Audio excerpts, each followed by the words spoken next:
GK trick bye Nitin Gupta YouTube channel के इस video में आपका स्वागत है। इस वीडियो में हम आपको मानव अधिकार यानी ह्यूमन राइट्स के टॉप 150 प्रश्न उपलब्ध कराएंगे, जो आपके एग्जाम्स के लिए बहुत ही हेल्पफुल होंगे।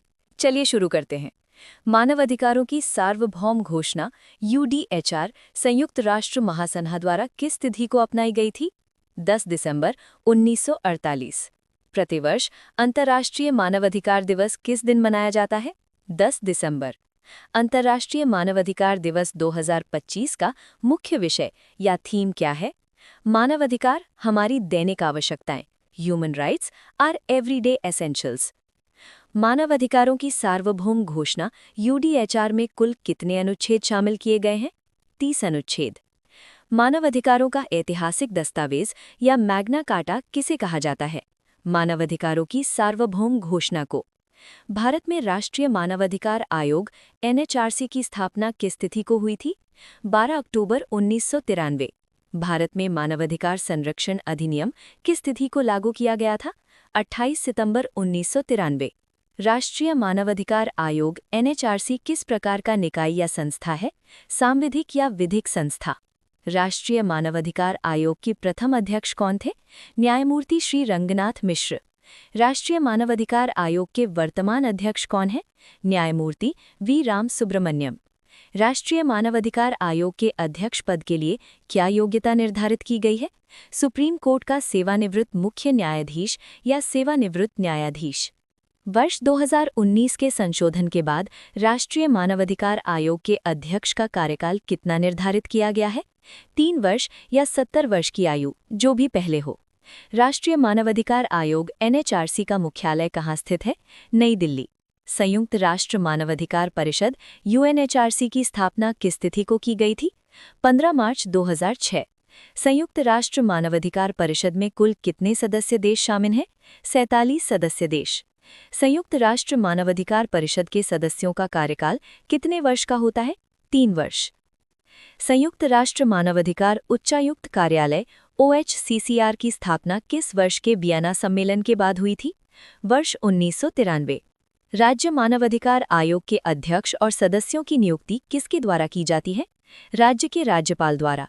राज्य मानवाधिकार आयोग के अध्यक्ष और सदस्यों को उनके पद से हटाने का अधिकार किसके पास है? भारत के राष्ट्रपति के पास। उत्तर प्रदेश राज्य मानवाधिकार आयोग का गठन किस तिथि को किया गया था? 7 अक्टूबर 2002। उत्तर प्रदेश राज्य मानवाधिकार आयोग का मुख्यालय कहाँ स्थित है? लखनऊ। मानवाधिकारों की घोषणा का प्रारूप तैयार करने वाली ड्राफ्टिंग कमेटी के अध्यक्ष कौन थे? Eleanor Roosevelt. मानवाधिकारों का जनक किसे माना जाता है? प्रोफेसर हेनकिन को।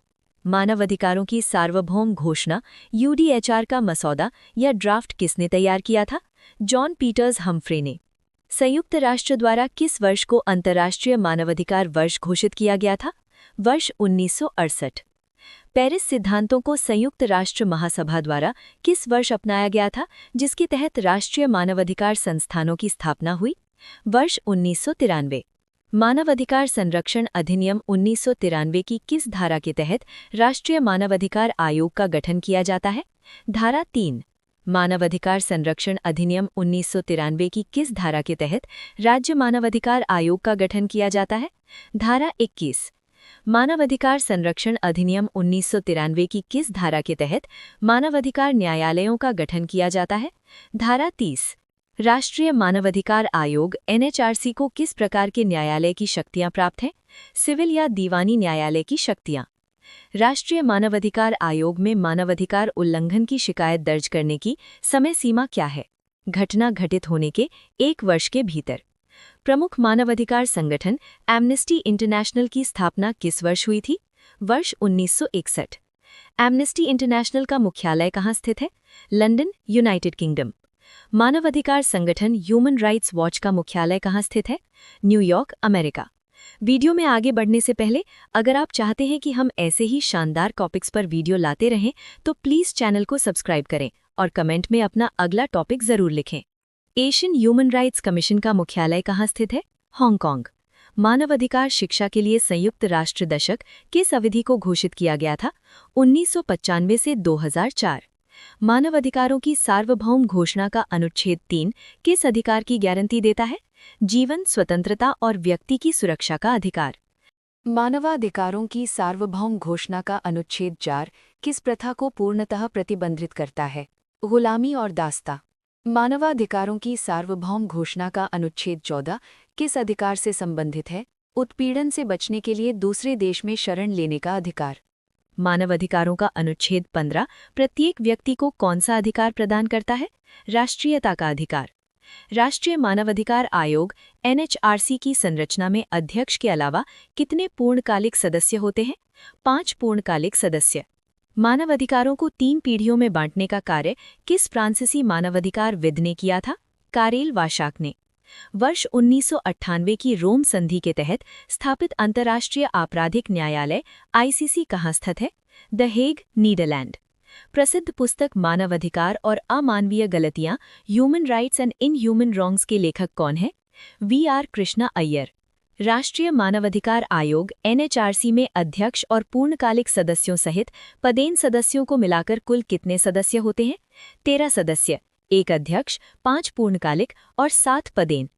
राष्ट्रीय मानवाधिकार आयोग के अध्यक्ष और सदस्यों की सिफारिश करने वाली 6 सदस्यीय समिति में प्रधानमंत्री के अलावा कौन कौन शामिल होता है? केंद्रीय गृह मंत्री, लोकसभा अध्यक्ष, राज्यसभा उपसभापति और दोनों सदनों के विपक्ष के नेता। राष्ट्रीय मानवाधिकार आयोग के अध्यक्ष या किसी सदस्य को उसके पद से हटाने का अधिकार किसके पास है? भारत के राष्ट्रपति के पास, सुप्रीम कोर्ट की जांच के बाद। राज्य मानवाधिकार आयोग की संरचना में अध्यक्ष के अलावा कितने सदस्य होते हैं? 2 सदस्य। मानवाधिकार संरक्षण अधिनियम 1993 में अब तक कितनी बार संशोधन किया जा चुका है? 2 बार, वर्ष 2006 और 2019 में। मानवाधिकार संरक्षण अधिनियम 1993 में कुल कितने अध्याय और धाराएं हैं? 8 अध्याय और 43 धाराएं। राष्ट्रीय मानवाधिकार आयोग अपना वार्षिक प्रतिवेदन या रिपोर्ट किसे सौंपता है? भारत के राष्ट्रपति को। मानवाधिकार न्यायालयों के लिए नियुक्त किए जाने वाले विशेष लोक अभियोजक के पास कम से कम कितने वर्ष का अनुभव होना चाहिए? 7 वर्ष का वकालत का अनुभव। क्या राष्ट्रीय मानवाधिकार आयोग की सिफारिशें सरकार पर बाध्यकारी होती हैं? नहीं, इसकी प्रकृति केवल सलाहकारी या एडवाइजरी होती है। सशस्त्र बलों द्वारा मानवाधिकार उल्लंघन के मामलों में राष्ट्रीय मानवाधिकार आयोग की शक्तियां कैसी हैं? अत्यंत सीमित। भारत ने मानवाधिकारों की सार्वभौम घोषणा को आधिकारिक रूप से कब अपनाया था? 26 दिसंबर 1949। वर्ष 1948 में संयुक्त राष्ट्र महासभा में मानवाधिकार घोषणा पत्र के पक्ष में कुल कितने देशों ने मतदान किया था? 48 देशों ने, कुल 58 में से। मानवाधिकारों का पहला चार्टर ऐतिहासिक रूप से किसे माना जाता है? साइरस सिलेंडर को। वर्ष 1215 में इंग्लैंड के राजा जॉन द्वारा जारी किए गए किस दस्तावेज को मानवाधिकारों का शुरुआती मैग्ना कार्टा कहा जाता है? Magna carta. फ्रांस की क्रांति 1989 के दौरान मानवाधिकारों से संबंधित कौन सा प्रसिद्ध नारा दिया गया था? स्वतंत्रता, समानता और बंधुत्व। मानव और लोगों के अधिकारों पर अपनाए गए अफ्रीकी चार्टर को किस अन्य नाम से जाना जाता है? Banjul charter. यूरोपीय मानवाधिकार न्यायालय का मुख्यालय कहाँ स्थित है? स्ट्रासबुर्ग, फ्रांस। मानवाधिकारों पर पहला अंतर्राष्ट्रीय सम्मेलन वर्ष 1968 में कहाँ आयोजित किया गया था? तेहरान, ईरान में। संयुक्त राष्ट्र द्वारा नागरिक और राजनीतिक अधिकारों पर अंतर्राष्ट्रीय प्रसंविदा को किस वर्ष अपनाया गया था? वर्ष 1966 में।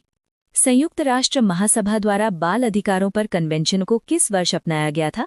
वर्ष 1989 में।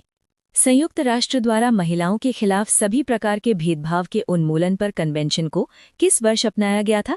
वर्ष 1979 में। बीजिंग घोषणा और कार्यवाही मंच 2095 मुख्य रूप से किसके अधिकारों पर केंद्रित था? महिलाओं के अधिकारों पर। चौथा विश्व सम्मेलन। मानवाधिकार संगठन एमनेस्टी इंटरनेशनल को यातना के खिलाफ अभियान के लिए किस वर्ष नोबेल शांति पुरस्कार से सम्मानित किया गया था? वर्ष 1977 में। अंतर्राष्ट्रीय रेड क्रॉस समिति ICRC की स्थापना 1863 में हुई थी। इसका मुख्यालय कहाँ है? Geneva, Switzerland.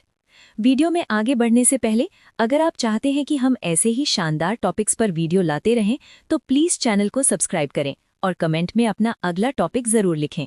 उत्तर प्रदेश सामान्य ज्ञान एवं करंट अफेयर्स एवं उत्तर प्रदेश की सभी एग्जाम से संबंधित बेस्ट PDF के लिए कोर्स हमारी डिस्क्रिप्शन बॉक्स में उपलब्ध है, जहां से आप एनरोल कर सकते हैं। मानवाधिकारों की सार्वभौम घोषणा का अनुच्छेद 1 क्या संदेश देता है? सभी मनुष्य जन्म से स्वतंत्र हैं और गरिमा व अधिकारों में समान हैं। मानवाधिकारों की सार्वभौम घोषणा का अनुच्छेद 5 किस कृत्य पर रोक लगाता है? यातना, क्रूर या अमानवीय और अपमानजनक व्यवहार पर। मानवाधिकारों की सार्वभौम घोषणा का अनुच्छेद 9 प्रत्येक व्यक्ति को किससे सुरक्षा प्रदान करता है? मनमाने ढंग से गिरफ्तारी, हिरासत या निर्वासन से। मानवाधिकारों की सार्वभौम घोषणा का अनुच्छेद 11 न्याय से संबंधित कौन सा अधिकार देता है? दोषी साबित होने तक निर्दोष माने जाने का अधिकार। मानवाधिकारों की सार्वभौम घोषणा का अनुच्छेद 12 किस महत्वपूर्ण अधिकार से संबंधित है? निजता, परिवार और घर में मनमाने हस्तक्षेप से स्वतंत्रता का अधिकार। मानवाधिकारों की सार्वभौम घोषणा का अनुच्छेद 13 व्यक्ति को कौन सी स्वतंत्रता देता है? देश के अंदर और बाहर स्वतंत्र आवाजाही का अधिकार। मानवाधिकारों की सार्वभौम घोषणा का अनुच्छेद 14 मनुष्य को कौन सा अधिकार प्रदान करता है? संपत्ति के मालिक होने का अधिकार। मानवाधिकारों की सार्वभौम घोषणा का अनुच्छेद 19 व्यक्ति को क्या गारंटी देता है? विचार और अभिव्यक्ति की स्वतंत्रता का अधिकार। मानवाधिकारों की सार्वभौम घोषणा का अनुच्छेद 21 नागरिक को कौन सा अधिकार सौंपता है? सरकार में हिस्सा लेने और स्वतंत्र चुनाव में भाग लेने का अधिकार। मानवाधिकारों की सार्वभौम घोषणा का अनुच्छेद 25 व्यक्ति के किस बुनियादी अधिकार को सुनिश्चित करता है? स्वास्थ्य, भोजन, कपड़े और आवास सहित पर्याप्त जीवन स्तर का अधिकार। मानवाधिकारों की सार्वभौम घोषणा का अनुच्छेद 26 प्रत्येक व्यक्ति के लिए क्या अनिवार्य करता है? शिक्षा का अधिकार। मानवाधिकारों की सार्वभौम घोषणा का अनुच्छेद 29 अधिकारों के साथ साथ किस बात पर जोर देता है? समुदाय के प्रति व्यक्ति के कर्तव्यों पर। भारतीय संविधान के किस भाग को मौलिक अधिकारों के कारण भारत का मैग्ना कार्टा कहा जाता है? भाग 3 को। भारतीय संविधान का अनुच्छेद 17 किस प्रथा का अंत करके मानवाधिकारों की रक्षा करता है? अस्पृश्यता या छुआछूत का अंत। भारतीय संविधान का अनुच्छेद 21 मानवाधिकारों के अनुरूप किस मूल अधिकार की गारंटी देता है? प्राण एवं दैहिक स्वतंत्रता या जीवन जीने का अधिकार। भारतीय संविधान का अनुच्छेद 21A किस आयु वर्ग के बच्चों को निःशुल्क और अनिवार्य शिक्षा का अधिकार देता है? 6 से 14 वर्ष की आयु के बच्चों को। भारत में मौलिक अधिकारों का अभिभावक या संरक्षक किसे माना जाता है? सर्वोच्च न्यायालय को। संविधान के अनुच्छेद 32 के तहत मौलिक अधिकारों के हनन पर कौन रिट जारी कर सकता है? सर्वोच्च न्यायालय। संविधान के अनुच्छेद 226 के तहत मानवाधिकारों या मौलिक अधिकारों के उल्लंघन पर रिट जारी करने की शक्ति किसे प्राप्त है? उच्च न्यायालय को। बच्चों के मानवाधिकारों की रक्षा और यौन अपराधों से उन्हें बचाने के लिए भारत में कौन सा कानून लागू किया गया है? पॉक्सो अधिनियम। भारत में संकटग्रस्त बच्चों की सुरक्षा और मदद के लिए निःशुल्क चाइल्ड हेल्पलाइन नंबर क्या है? 1098। राष्ट्रीय मानवाधिकार आयोग NHRC किस केंद्रीय मंत्रालय के प्रशासनिक नियंत्रण या अधीन कार्य करता है? गृह मंत्रालय। संयुक्त राष्ट्र मानवाधिकार परिषद UNHRC के अस्तित्व में आने से पूर्व कार्यरत संयुक्त राष्ट्र मानवाधिकार आयोग की स्थापना किस वर्ष हुई थी? वर्ष 1946 में। प्रमुख मानवाधिकार संगठन एमनेस्टी इंटरनेशनल की स्थापना किसके द्वारा की गई थी? Peter Benson. मानवाधिकार संगठन ह्यूमन राइट्स वॉच को अपनी स्थापना के समय किस मूल नाम से जाना जाता था? Helsinki watch. मानवाधिकारों की पहली पीढ़ी के अंतर्गत मुख्य रूप से किन अधिकारों को शामिल किया गया है? नागरिक और राजनीतिक अधिकारों को। मानवाधिकारों की दूसरी पीढ़ी के अंतर्गत मुख्य रूप से किन अधिकारों को रखा गया है? आर्थिक, सामाजिक और सांस्कृतिक अधिकारों को। मानवाधिकारों की तीसरी पीढ़ी को मुख्य रूप से किस अन्य नाम से भी जाना जाता है? समूह अधिकार या सामूहिक अधिकार। ऐतिहासिक वियना घोषणा और कार्यवाही कार्यक्रम को मानवाधिकारों के संरक्षण के लिए किस वर्ष अपनाया गया था? वर्ष 1993 में। संयुक्त राष्ट्र द्वारा नस्लीय भेदभाव के उन्मूलन पर अंतर्राष्ट्रीय कन्वेंशन को CERD को किस वर्ष अपनाया गया था? वर्ष 1965 में। शरणार्थियों की स्थिति और उनके अधिकारों से संबंधित संयुक्त राष्ट्र प्रोटोकॉल को किस वर्ष अपनाया गया था? वर्ष 1967 में। मानवाधिकार संरक्षण अधिनियम 1993 की किस धारा के तहत राष्ट्रपति द्वारा मानवाधिकार आयोग के अध्यक्ष और सदस्यों की नियुक्ति की जाती है? धारा 4 के तहत। मानवाधिकार संरक्षण अधिनियम 1993 की किस धारा में राष्ट्रपति को मानवाधिकार आयोग के अध्यक्ष और सदस्यों को पद से हटाने का अधिकार प्राप्त है? धारा 5 के तहत। राष्ट्रीय मानवाधिकार आयोग के कार्यों और शक्तियों का उल्लेख मानवाधिकार अधिनियम की किन धाराओं में किया गया है? धारा 12 और धारा 13 में। मानवाधिकार संरक्षण अधिनियम 1993 की किस धारा में लोक सेवक शब्द को परिभाषित किया गया है? धारा 2 में। वीडियो में आगे बढ़ने से पहले अगर आप चाहते हैं कि हम ऐसे ही शानदार टॉपिक्स पर वीडियो लाते रहें तो प्लीज़ चैनल को सब्सक्राइब करें और कमेंट में अपना अगला टॉपिक ज़रूर लिखें। भारतीय संविधान के किस अनुच्छेद के तहत राष्ट्रीय अनुसूचित जाति आयोग NCSC का गठन किया गया है, जिसके अध्यक्ष NHRC के पदेन सदस्य होते हैं? अनुच्छेद 338। भारतीय संविधान के किस अनुच्छेद के तहत राष्ट्रीय अनुसूचित जनजाति आयोग NCST का गठन किया गया है? अनुच्छेद 338A, 338 क। भारत में अल्पसंख्यकों के अधिकारों की रक्षा करने वाले राष्ट्रीय अल्पसंख्यक आयोग की स्थापना किस वर्ष की गई थी? वर्ष 1992 में। वर्ष 1948 में मानवाधिकारों की सार्वभौम घोषणा को संयुक्त राष्ट्र महासभा के किस अधिवेशन या स्थान पर अपनाया गया था? पेरिस महासभा के तीसरे सत्र में। 10 दिसंबर 1948 को जब मानवाधिकारों की सार्वभौम घोषणा को अपनाया गया, तब संयुक्त राष्ट्र में कुल कितने सदस्य देश थे? 58 सदस्य देश।